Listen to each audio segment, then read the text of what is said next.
Madame, Monsieur, bonjour. Le coup d'envoi de la campagne agricole 2018-2019 vient d'être lancé à Tameslout, dans la région de Marrakech-Safi. Le ministre marocain de l'Agriculture, Aziz Akhannouch, a annoncé une série de mesures susceptibles de garantir la réussite de l'actuelle campagne agricole. L'occasion également de revenir sur la précédente campagne qui, malgré des débuts difficiles, s'est clôturée sur une bonne performance. Et pour en parler avec nous, sur le plateau, Ahmed Ouayesh, président de la Comader, la Confédération marocaine de l'agriculture et du développement rural. Bonjour, monsieur Ouayesh. Bonjour. Alors donc c'est reparti, je le disais, pour une nouvelle campagne agricole. Le lancement de la campagne 2018-2019 est en avance cette année de 2 semaines par rapport à la précédente qui avait été lancée justement à Meknès. Est-ce que selon vous, c'est un peu le présage d'une bonne campagne agricole cette année ? On peut faire cette lecture-là, mais je dois juste dire que la campagne agricole, ça démarre le 1er septembre de chaque année et ça se termine donc le 30 août le 31 août de l'année d'après. Effectivement, les mesures qui ont été prises par le gouvernement et annoncées par le ministre de l'Agriculture, c'est des décisions importantes.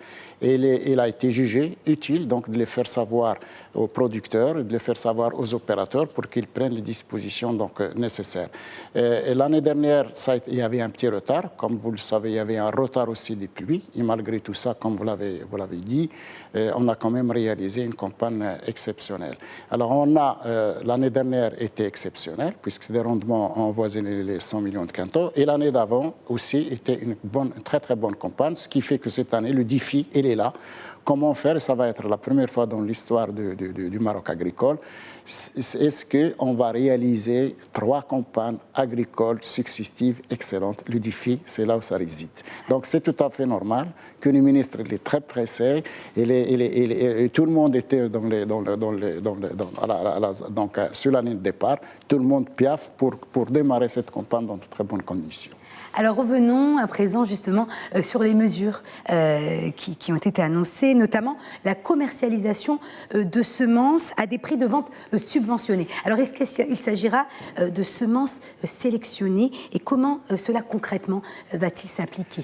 C'est des semences sélectionnées. D'ailleurs, le ministre de l'Agriculture, hier, a insisté un peu sur le caractère intéressant donc, des semences. Comme vous savez, quand on utilise une semence sélectionnée, et quand les pluies sont au rendez-vous, les rendements sont également au rendez-vous. La preuve, les 2 années où la semence a été largement utilisée, on a réussi à extérioriser donc, les données génétiques donc, du matériel végétal. La semence, on peut sans risque d'être contredit, peut représenter 50% donc du rendement. Donc, et d'ailleurs, preuve en est que quand on a un champ qui est ensemencé avec du commun, et on a à côté un champ où la semence sélectionnée est utilisée, eh bien, le rendement, il n'y a pas photo. Donc, on a des rendements qui peuvent être pratiquement le double pour ne pas être le triple. D'ailleurs, preuve en est que au niveau de certaines parcelles, l'année dernière, on a des rendements en céréales qui avoisinent pratiquement les 100 quintaux, ce qui est exceptionnel. Donc on a pratiquement des rendements des pays européens les plus avancés. Alors il faut également insister. Pourquoi le ministre s'est limité aux semences sélectionnées? Tout simplement parce que sélectionner des céréales, parce que tout simplement les céréales représentent 75% de la superficie agricole utilisable. Et également, quand on produit plus, on importe moins. Ça, ce qui est très important. Sinon, il y a aussi un exemple à citer, c'est au niveau de la betterave. Depuis qu'on commence à utiliser la betterave sucrière pour produire du sucre, depuis qu'on a commencé à utiliser des semences sélectionnées, on a triplé le rendement.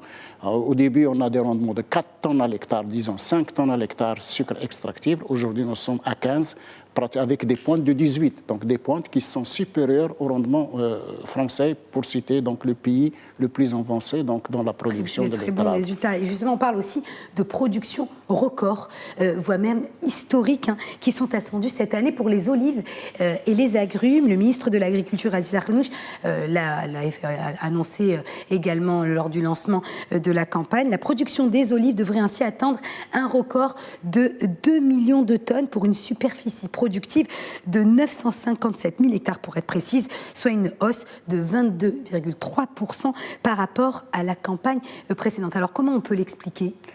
Ben, c'est tout ça, voilà un bon exemple donc, de la réussite du plan Maroc Vert. Donc, c'est tout simplement l'effet plan Maroc Vert. Donc, il y a des aides qui ont été donc octroyées à ce secteur. Il y a un bon encadrement. Il y a aussi une extension, il faut le dire, donc de la superficie donc de oléicole. Il y a aussi donc l'amélioration donc des techniques d'irrigation, donc le goutte à goutte, où il y a aussi également des aides et surtout donc l'encadrement. Donc, il faut un peu le réussir, un peu laisser par une très bonne commercialisation de l'olive. L'olive aujourd'hui peut donc représenter l'avenir pour le Maroc. Quand on sait que l'oliveraie, par exemple, italienne, qui est l'un des premiers producteurs mondiaux donc, de l'olive, elle est touchée par des bactéries, donc elle est en voie malheureusement pour eux donc de dissémination. Donc là, c'est une niche qu'il faut donc augmenter, enfin disons explorer encore davantage, produire encore plus et diversifier donc nos exportations. D'ailleurs, il y a encore de la marge. Nous visons 1 million d'hectares et vous voyez tout de suite qu'on n'est pas loin. Donc les objectifs fixés pour 2020 vont être atteints avant 2020. Ce qui est vraiment là, c'est du concret. On n'a pas besoin de faire du discours.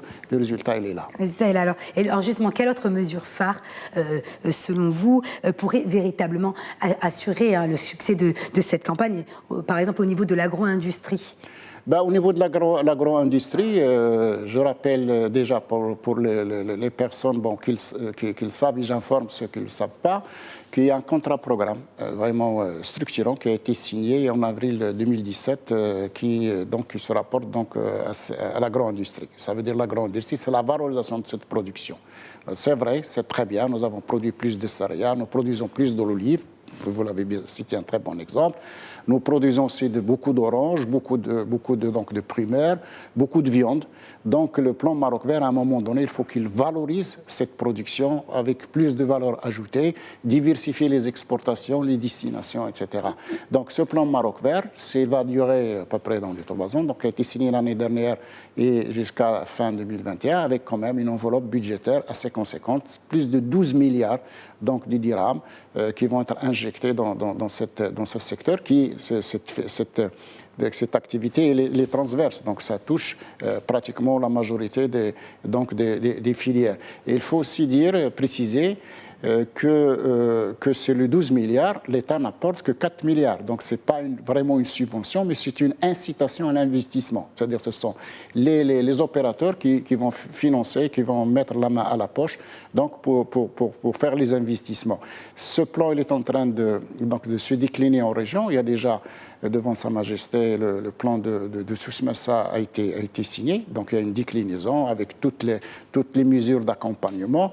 Durant 2019 ou peut-être même avant la fin du 2018, il va y avoir d'autres plans régionaux et croyez-moi, ça va valoriser donc notre production au lieu d'exporter que de la matière première, comme ça. Je pense aux primeurs, je pense aux fruits et légumes. Donc nous allons travailler notre production pour la rendre encore plus attractive et également plus de valeur ajoutée. Alors, il est aussi question d'encadrement à travers un programme de formation de conseillers agricoles privés. Alors, de quoi ont besoin aujourd'hui concrètement les agriculteurs en termes d'encadrement? Ben, vous savez très bien qu'au niveau de la recherche et développement, donc la filière R&D, c'est quelque chose qui est très important. Donc, elle a été à la base donc de la modernisation de l'agriculture après la guerre, donc pour les pays européens, d'ailleurs la France et aussi même les Allemands aussi. Donc ils ont investi beaucoup d'argent dans la recherche, parce que qui dit encadrement dit aussi R&D, dit d'abord recherche, puis développement, encadrement des agriculteurs, etc. Donc il faut déjà la matière donc à communiquer aux producteurs et également donc parce que vous avez cité au départ la semence. La semence, c'est un vecteur donc du progrès. Donc quand on a la semence, il ne suffit pas de la donner aux agriculteurs, il faut un package. Donc, et là, il faut saluer quand même l'action du ministère de l'Agriculture, c'est-à-dire en ouvrant ce champ qui était au départ réservé à l'administration. Aujourd'hui, on ouvre le champ au privé. Donc il y a des ingénieurs, soit sociétés, soit personnes physiques, qui vont s'investir dans ce secteur qui est très porteur, qui vont encadrer les agriculteurs. Quand j'ai protéger les agriculteurs petits et grands. Et il y a aussi, il faut le souligner, et ça c'est une nouveauté du plan Maroc Vert, cette opération d'agrégation. Malgré quelques petites difficultés liées au réglage, aujourd'hui, moi je pense qu'il est en train de prendre de l'envol. Le cas de la betterave sucrière, le cas également au niveau du lait, parce que le lait, si on a d'excellents résultats aujourd'hui, c'est grâce à l'agrégation qui est conduite par pas mal d'opérateurs. Donc, ça veut dire l'agrégation, ça veut dire quoi? Ça veut dire on encadre les agriculteurs, on les finance et on achète leur production à des prix garantis dès le départ. Donc, vous voyez que tout ça, il est en train de se construire. Il y a tout un puzzle. Et moi, je pense que je reste quand même très optimiste pour le plan Maroc Vert. Et j'espère, parce qu'on va, les jours à venir, nous allons donc engager une discussion, un examen et un rendez-vous d'évaluation décennale qui va se tenir donc très prochainement, où on va faire un bilan sans complaisance et on va quand même procéder au réglage nécessaire pour s'inscrire dans le cap de peut-être 2030 et avoir d'autres objectifs, peut-être encore plus exigeants envers nous, avoir des objectifs, parce que même les objectifs aujourd'hui que nous avons réalisés, vous avez cité dès le départ donc la semence, au début quand on a fixé les objectifs, nous les avons considérés des objectifs rêveurs. Quand on a démarré le plan Maroc Vert, nous produisons que 700 000 quintaux de céréales. C'est du concret. On a fait 2,3 millions, 300% donc d'amélioration depuis le démarrage du plan Maroc Vert. Et ce n'est pas rien. On n'a pas besoin de discours. Le concret, il est là, on le voit et on le constate. Merci, monsieur Ouayesh, d'avoir répondu aux questions de Medi 1 TV. Je rappelle que vous êtes le président de la COMADER, la Confédération marocaine de l'agriculture et du développement rural. Merci à vous pour votre fidélité. Restez avec nous. L'information se poursuit sur notre antenne. Portez-vous bien.